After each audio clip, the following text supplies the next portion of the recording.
You take care. You got it. My man, Kendall Lewis, the BSK. Hit him up on Twitter at the BSK Says. You can check him out on his podcast, thebsksays.com. And he's here every Thursday during football season talking some Browns here. That was a good one. We'll be back. Let's get you some news. Let's get Mike Brandenberry from didthethribewinlastnight.com. I'm going to find him. I'm going to get him and lock him down here. When we come back, we'll start hour 2 talking a little Indians baseball. Talk Gavin Floyd here. I'll tell you what.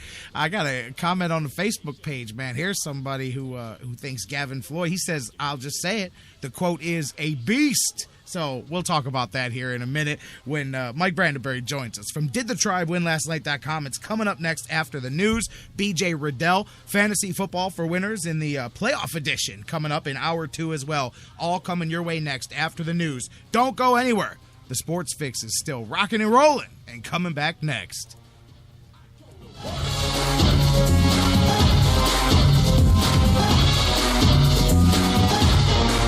I go to work.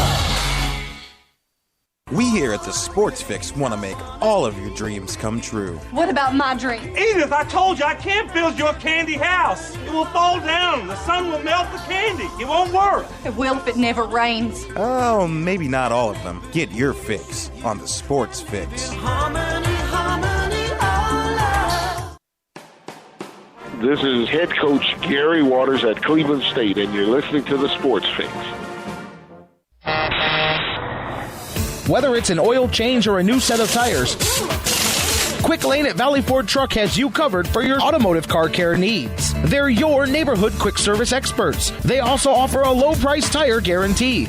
Choose from 13 brands, and if you find the same tires at a lower price within 30 days, Quick Lane at Valley Ford will refund the difference. They're open late Monday through Thursday until 9 p.m. and open early Saturday so you can check it off your to-do list and get on with your day.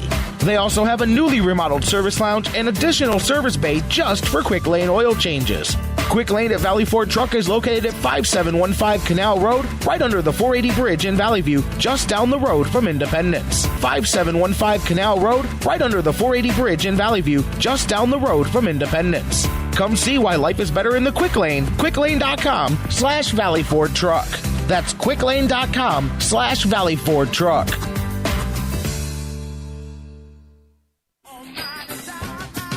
Business owners and professionals, do you want to take your business, your product, your team, your event to the next level? You want to advertise right here with the Sports Fix. Our listeners are among the most loyal listeners, terrestrial or internet. The Sports Fix universe is not only the radio show, but tens of thousands of fans on Facebook and Twitter. Email me, Jerry Myers, thesportsfix@AOL.com. That's thesportsfix@AOL.com. And let me help you swing for the fences and hit it out of the park right here on the Sports Fix. The Sports Fix is now available every day on the world's largest internet radio service, iHeartRadio. Download the free iHeartRadio app, subscribe to the show, and get your fix. News break.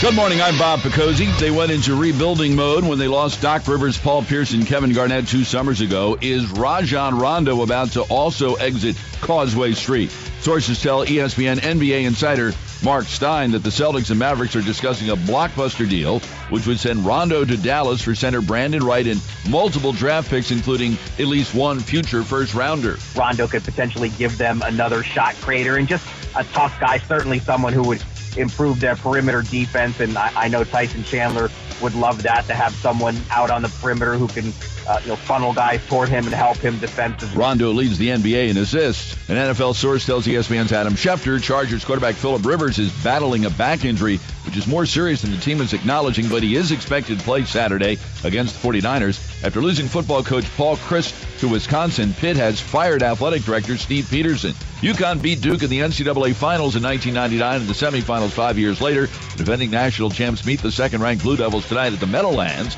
8 o'clock Eastern Time on ESPN.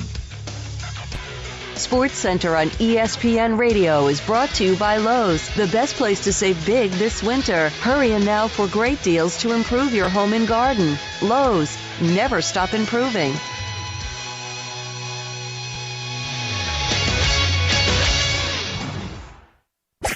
Now, back to the Sports Fix.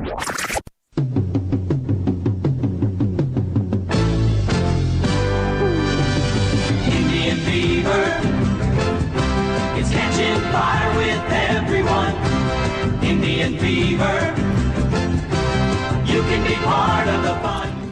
Welcome back to the Sports Fix, live across the Sports Fix Radio Network, Hour 2. Hey, kicking off at its regularly scheduled time. That's amazing. I always have an unofficial goal of it's from my WHK days.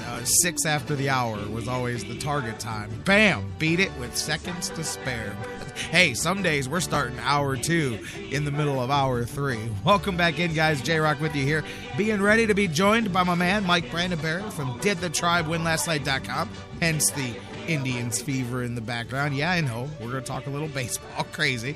But it's so crazy it just might work. Or not.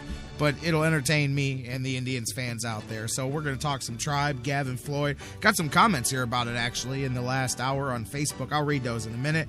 You guys, keep it coming on Facebook, on Twitter, facebook.com/thesportsfix. Tweet with us at thesportsfixcle. Email me, thesportsfix at AOL.com. Let me know what you guys think. Are you, even if you're digging Gavin Floyd, what do you want to see the Indians do next? If you're not liking it, if we've gotten quite the variety of opinions here, obviously. You get the people that say same old, Indians deal. It is. I mean, from that, you're not even being unfair. That's the typical Indian signing, of course. But Bruce joked yesterday, it's the Tommy John rotation. But Bill Graham on Twitter says you can never have enough pitching, but in my opinion, they overpaid at $4 million. I would have offered him a minor league contract with the spring training invite, and I think it's overzealous to say he's a lock for the 4 spot. I got to tell you, that was where I take the Indians' belief in this seriously because of those very definitive statements that they made. It would not have hurt the Indians at all to say, hey, he's going to get a shot like everybody else, and we got 9 guys throwing him in the mix there. But for them to be as definitive as they did tells me that they have intentions of this being a decent signing for them. Chris Sawinski here follows it up and says, this is what I said. He said beast. He said, Gavin Floyd is a beast. He should be the Indians' number 2. He said we've got to keep adding depth to the pitching staff. Now, I will say this. I'm not going to sit here and tell you he's going to win the Cy Young or anything like that. But if he stays healthy, I think he could be like I threw the term Kazmir-like out yesterday when we were talking about it. But he can be a guy that can win you some games and, most importantly, eat you up some innings, but not in the way where, he just ate up the innings, but with nothing behind it, So we'll talk about that. Let's see where Mike Brandenberry is at here. Keep those conversations going. Chris says he'd put the rotation: Kluber, Floyd, Salazar, Carrasco, Bauer. Let's see. We'll pick up right there. Mike Brandenberry from DidTheTribeWinLastNight.com joining me on the hotline now. Mike, how you doing this afternoon? Just a week before Christmas. How you feeling? I'm doing good, my man. I am T-minus about 2 hours from Christmas vacation, so I'm ready to go. Oh, yeah, you got to love that, man. Definitely. I know, sitting there looking at the clock going, here we go. I'm not back for a week, or I don't know how. Yours is what, 2 weeks, or how long do you have? 2 weeks. I'm off till January 5th. Ooh, gotta love that, my friend, man. That's how it rolls, man. So, all right, man, let's help you enjoy the last 2 hours here before you're done, man. Let's talk a little Indians. You kind of heard how I set things up there, talking about Gavin Floyd, and I mean what I said. I'm not sitting here trying to sell the Indians fans. I'm not doing the Dolan's PR work for them, but I'll tell you, I think Gavin Floyd, if he is as healthy as the Indians hope and project him to be, I think he can be a decent addition to this rotation for sure. I think he can be a decent addition, but when it happened, I think the shows, give me one word to describe this and stuff. My one word when I heard it was, oh. And that's kind of the same attitude I have now. I don't think it's a bad move. Your guy who commented he would have liked to see him give him a minor league contract. Well, I'm sure the Indians would have liked to have given him a minor league contract. Right. But the thing is, there were other teams out there, I think, willing to give him, a major league opportunity. And so if the Indians were going to sign him, then they were going to have to put him on the 40-man roster and give him a big league opportunity. To me, it's a good depth move. I'm not going to get excited about it when I hear Chris Antonetti say that, he's in the rotation. if you look at the last 2 years, on the 1st of April last year, Carlos Carrasco was, quote, in the rotation, and on May 1st, he wasn't. And 2 years before, 2 years ago, Brett Myers was in the rotation on April 1st, and by May 1st, he wasn't. So when you're, all of a sudden, when you're in the rotation, as they say, all that means is that Gavin Floyd's got 4 starts. And I'm not going to get fired up about that one way or the other. I think it's a great depth move. If he's healthy, there's the opportunity that he gives them, quality innings. Like you said, I think you described him perfectly, Jerry. And, he's a guy who eats innings. Not that I take this as like scripture in anything, but, if you go to Baseball Reference and you look at players that are similar, the guys that they compare him to, Chris Benson, Kyle Kendrick, and Mark Clark. And we brought that up yesterday. In my mind, those are great comparisons, And I wouldn't get super excited about Mark Clark, and I'm not throwing my hands up in disgust either. And it's a good move, and I think they have a number of guys who have way more high-end potential, but they also, when you have high-end potential, you also have potential to crash and burn too. And Gavin Floyd, if healthy, can be a stabilizing factor. I mean, I'm the one that said all last winter, don't just bank on Danny Salazar, and they did, and it crashed and burned the first half of the year. Gavin Floyd's kind of a bit of an insurance policy towards counting on those young guys. And I like that. And one of the things I said is, let's assume that he just pans out and is what the Indians hope him to be. Look at the competition that opens up there. I mean, you've got some good young guys. I mean, any way you go, I think you've now strengthened things as far as who's coming up behind. And as you said, you've got good protection there. And it's funny that you brought that up, because Dan Wismar and I yesterday, we did the same thing. We both had separately went and looked, and we kind of look at those comparisons. He brought up Mark Clark yesterday. I brought up I saw Lenny Barker, but there were some other ones. Bronson Arroyo. Yeah, he's next on the list. I just stopped at 4. Yeah, exactly. Fifth. Yeah.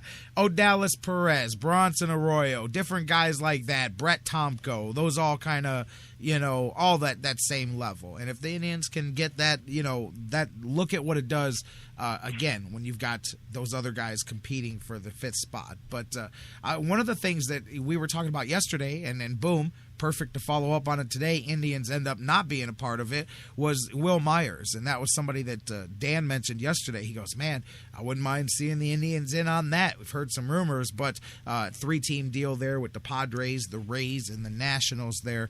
Indians not a part of that. It follows that. I always laugh how we talk about, when there's things out there, there's reasons, whether it's an agent or a front office or somebody. But another one of those that you hear the Indians around, and then you see fans get frustrated, like, oh, well, the Indians missed on this, and they didn't get that, and they didn't get this. Nobody really knows just exactly, how much anybody was in on that stuff. But, that would have been an interesting piece there, too. But I still think that the Indians, I've heard some guys say, hey, J-Rock, I think the Indians could go into spring training right now.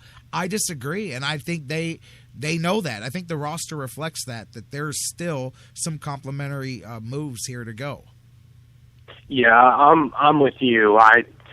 I'm not happy with this roster heading into spring training if it starts today. If somebody rolls tape on one of our conversations that, at the end of September or somewhere in October, I know that you and I talked about, things that they have to do to get better. And we talked about, adding depth to the rotation, which obviously they've done with Gavin Floyd. We talked about adding a bat, which they've done with Brandon Moss. But, we also talked about improving their defense. And I don't know that it would be a fair argument, but you could argue that their defense has got worse. It certainly hasn't got better, because Brandon Moss is not a positive defender at any position. They definitely have a situation where they have too many guys in the first base, right field, DH,